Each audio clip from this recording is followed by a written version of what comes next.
Hello, this is Grandpa Jim, or in Hebrew, Sabi Rachmiel, coming to you from the Holy Land of Zichron Yaakov, Israel. Out here in our sukkah, no schach now, just some sheets for privacy and keep the sun off. And it's mid-February, and it's the low 60s. Very nice weather. I would like to ask you, before we get started, to go and get the Art School Chumash, the blue one. You can pause and then come back, and then we'll continue.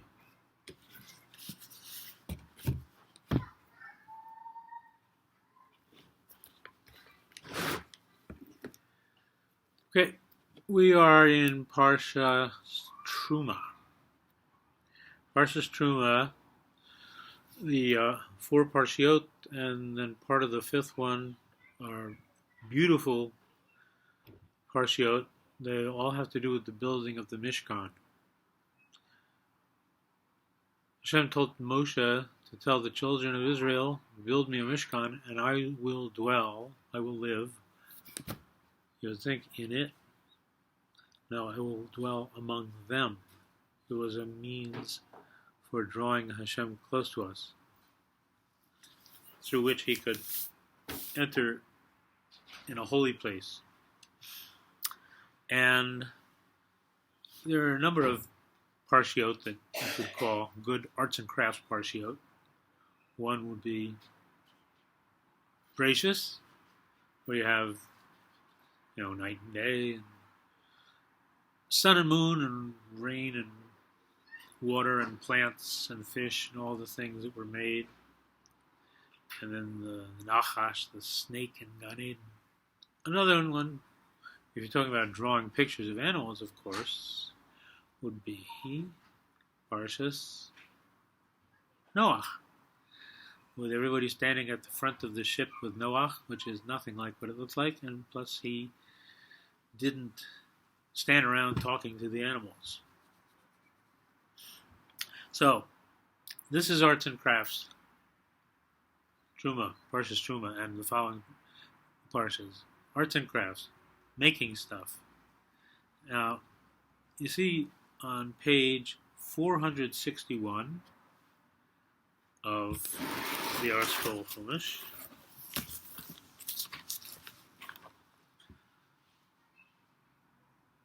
you can pause and look it up and then come back.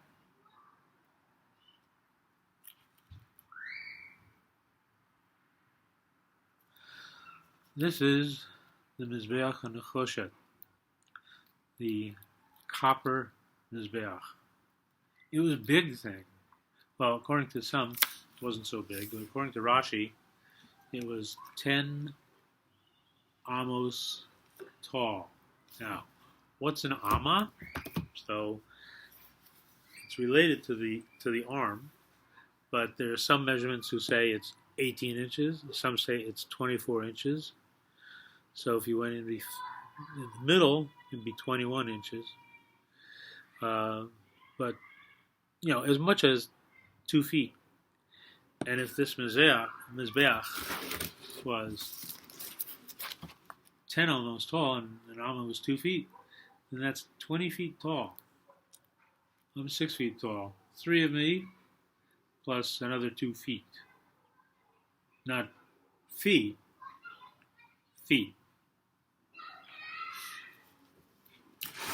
And there were a lot of details to this Mizbeach. This is the Mizbeach in which they would burn the parts of the animals that had to be burned up as part of a korban, what we call in English a sacrifice. But sacrifice doesn't give you the meaning of korban.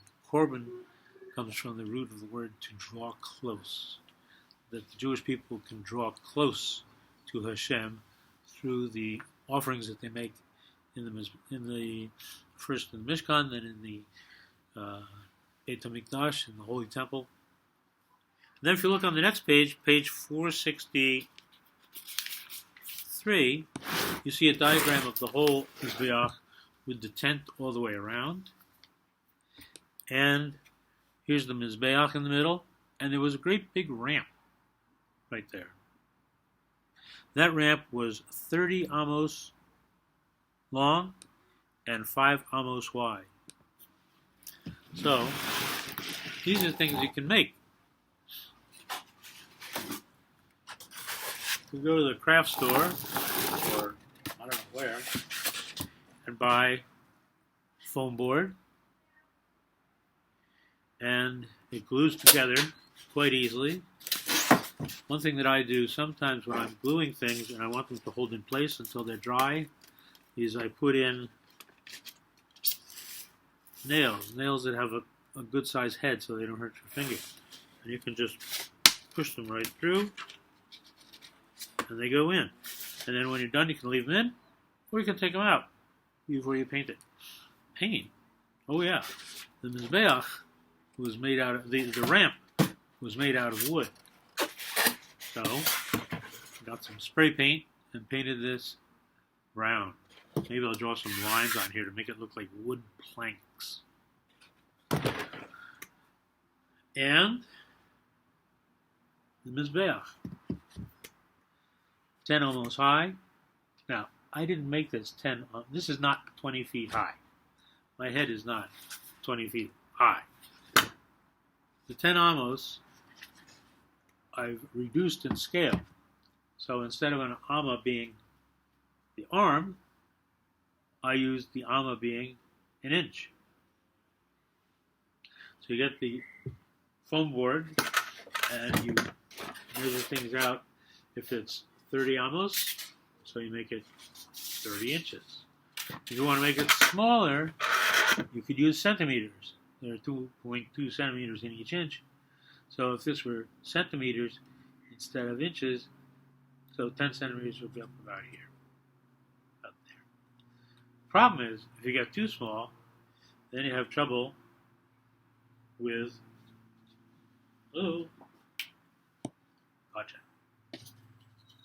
something like the Mizbeach, the Hazahav.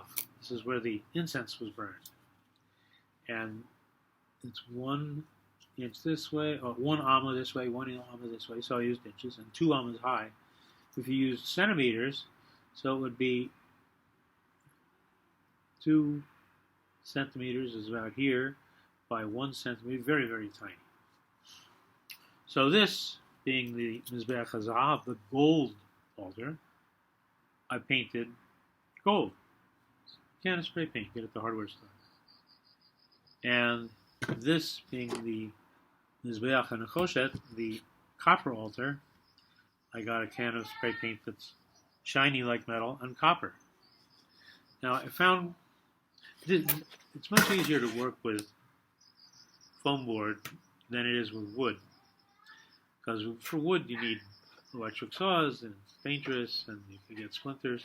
This is so easy, you just cut the board. Now you do need a grown-up to help you.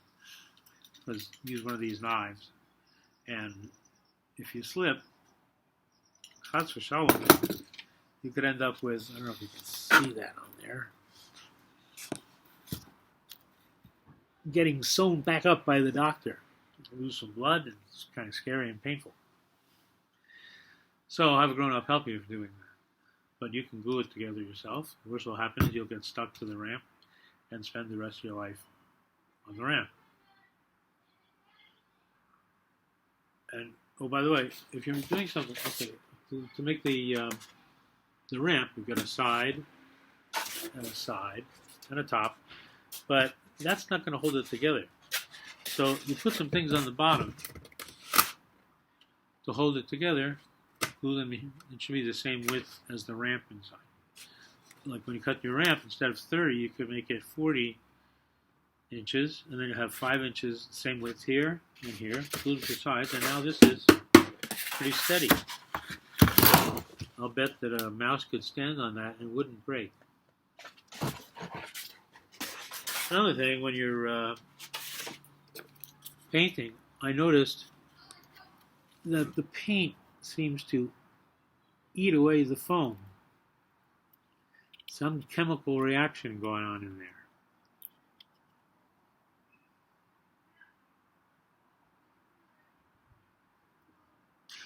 Something tells me loading photos at 2:35 p.m.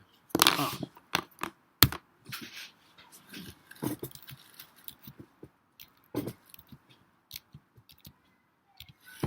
Okay. I guess after 10 minutes, the computer wants to go to sleep. So do I. But I'll keep going. So here you can really see why the paint ate into the foam board. So what will we do about that? I don't know. Maybe put some tape on the foam board parts that are exposed, so when you spray paint it, it's not it doesn't eat into it. Or perhaps spray it first with a spray can of glue that you could get at the art store to seal it. Of course, that might eat it too. I don't know. So, I have a picture here of the Mizbeach HaZahav, the little Mizbeach. As you can see, there are poles. There's something fancy around the top, some bumps, and even back here on the Mizbeach and Nechoshet, there was a netting around the sides and a base around the bottom. And the netting had to do with indicating to the Kohanim the place where they were supposed to throw the blood from an animal that had been killed for a korban. And this, why that? I don't know, raise it up a little bit. When the Jews would travel in the Midbar, in the desert, they had to take all these things apart and then reassemble them. So something like this ramp, it's 30 feet long, got some pretty big wooden planks in there, so you have a bunch of people carrying these planks. Or maybe they came apart and bolted them back together, I don't know. And this Mizbeach, you know what they would do is, each time that they reassembled it somewhere else in the Midbar, they would fill it with soil. Get the shovel out and fill it with soil. So you had the exterior, which was wood that was coated with copper, and then inside, a whole lot of dirt. And then on the top, I haven't made it yet, there was a whole 1 amma square, and there was a net over there, and that's where they would burn everything. And the Kohanim would actually walk around up top as part of their performance of the service. So, if you would like to try to do this in detail, or at least have the right sizes, there's something that I got on the internet. It's called the Mishkan, and it's Kalim, according to Rashi. Those are the dimensions that I have followed in this video. And I'll put the address for this website on the internet. But the site is called Chinuch, CHINUCH.org. And the man who came up with all the instructions for how to make everything is a Rabbi Benjamin. And he's the one who wrote out all this stuff, went to do a lot of work. And he has in here, he tells you in here what everything was made of. So the Aron, which is the first thing mentioned in Parsha Terumah, was made out of wood and gold. And then it gives you all the details on how to make it. And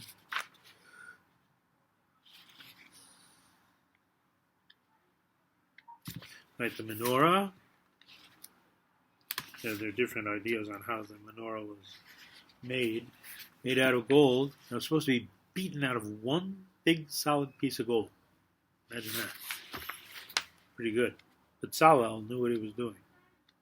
He's the man who was charged with the job of putting all these things together. And of course, one of his qualifications was that he was a skilled artist, and the other was that he was a righteous man, a tzaddik. You're not going to have somebody else making this. And okay, where's the Aron? Okay, he has instructions here, step by step, for putting the Aron together. So if you'd like to do something like that, you could go to chinuch.org and plug in Mishkan, Mishkan, and Rabbi Binyamin Benjamin, and he'll tell you how to do everything. So I hope you have a nice Shabbos Terumah, and we should all do our part in building the Beit HaMikdash HaShlishi, so that we can have God's rulership of the world shown to everybody in the world, and make it a much better place to live. Okay? Shabbat Shalom.